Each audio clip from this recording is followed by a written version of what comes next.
Hi, my name is Jayme and welcome to my Disney College Program series. Today, I'm going to be talking about the art of schmoozing. Just in case you looked up at Urban Dictionary and tried to find a definition of schmoozing, it's not to kiss ass or to talk your way into getting bed with somebody. I'm not talking about that kind of schmoozing.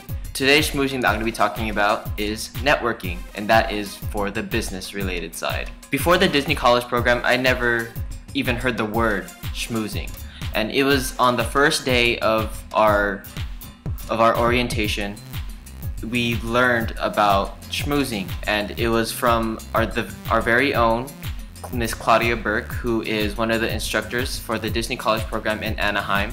So if you are looking to apply for the one in Orlando, you might not hear that term. Hopefully, if you are participating in the Anaheim College program, you'll see Claudia and they will mention schmoozing. Trust me. I probably counted 10 times where I heard the word schmoozing rather than networking. And you hear it all the time. It's not about what you know, but it's about who you know. However, when you think about it, sometimes it doesn't even matter how many people you know. For example, if you have 10,000 friends on Facebook, what does that matter? You have 10,000 friends on Facebook, but how many people do you actually talk to on Facebook, right? So if you're gonna brag that you have this many friends, it doesn't matter how many friends you have if you're not gonna take advantage of all those connections. So no matter who you know, it matters what you do with those connections. One thing I learned from the Disney College program is that it is really important to know how to network. So the first step to learning how to schmooze is that you have to be really open with yourself.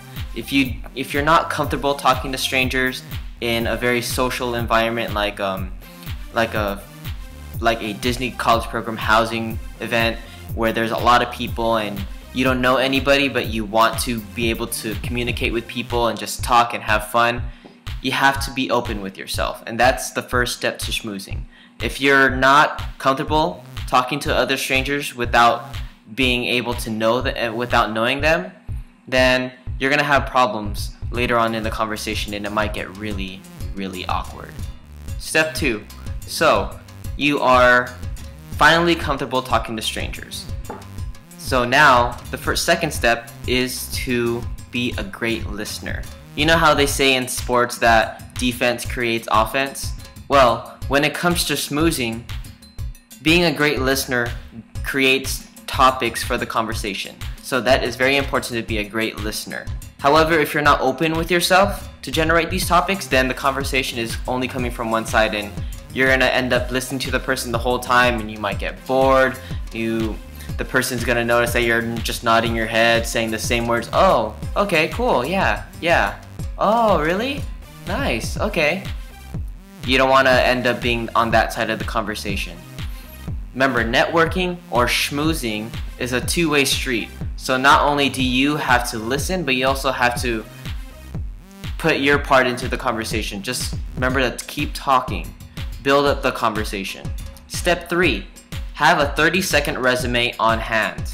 And by this, I mean know how to describe who you are, where you're from, what school did you attend, what's your major, and a little bit of background. Don't get into the personal stuff yet because you don't want to open up talking about your relationships, your feelings. Don't get into that conversation. Just say a company asks you during a job interview, tell me a little about yourself.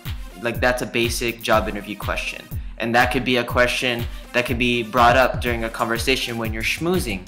So it's very helpful that you prepare a 30-second resume about yourself. So this isn't to brag your accomplishments or what you have been able to achieve as a college graduate or whatever you did in high school, but it's about describing yourself to be more marketable and also being more interesting. So when you're prepared with that 30-second resume, it shows that you're confident about yourself and also it shows that you're socially active. It's important not to bring that uncomfortable vibe into that conversation. You know that there's always that one person that walks into the group like that, the circle group of people, and they just stand there not saying anything. You don't want to be that person. You want to make sure that everyone in the circle knows who you are and they have a little background about you, so then you can generate the conversation and it'll bring up to the next step. Step number 4, having a purpose. When you're networking, you want to have a so-called catch, or else you're just talking for no reason. But that could be okay if you just want to talk to people, want to make some new friends, especially in the environment that is the Disney College program. It's most likely you're not going to know a lot of people, because there's going to be people coming from all around the world. Even international students participate in the Disney College program. So it can be a little bit nerve-wracking going into your first day trying to figure out who you're going to fit in with. I'm going to be honest with you, I am not a master of schmoozing, because schmoozing takes a lot of practice. And the reason why I'm making this video is because I want to give you all tips, and I want to tell you everything that I've learned from people that are masters of schmoozing and they develop this talent. Because networking is truly a talent. It takes a lot of practice, it takes a lot of skill, and it takes a lot of time. You can't expect overnight that you're going to be great at networking and talking. You're going to have to experience it over and over and over again. And then after probably the 100th time, you're gonna know exactly what you're gonna say during your 30-second resume, or you're gonna know exactly what to talk about during a conversation. So remember, it takes time. In the Disney College program, it never fails to have very socially active people in the program. I learned early on that it was very important to open up myself quick, because by the first day, people were already formed in groups. People already knew each other's names. So I had to make sure to make friends quickly and get to know them. And you don't want to be that person that's standing alone in the corner, or standing alongside the wall, looking at your phone, not talking to people, because people are going to notice and they're going to be saying something, and you don't want to be that person.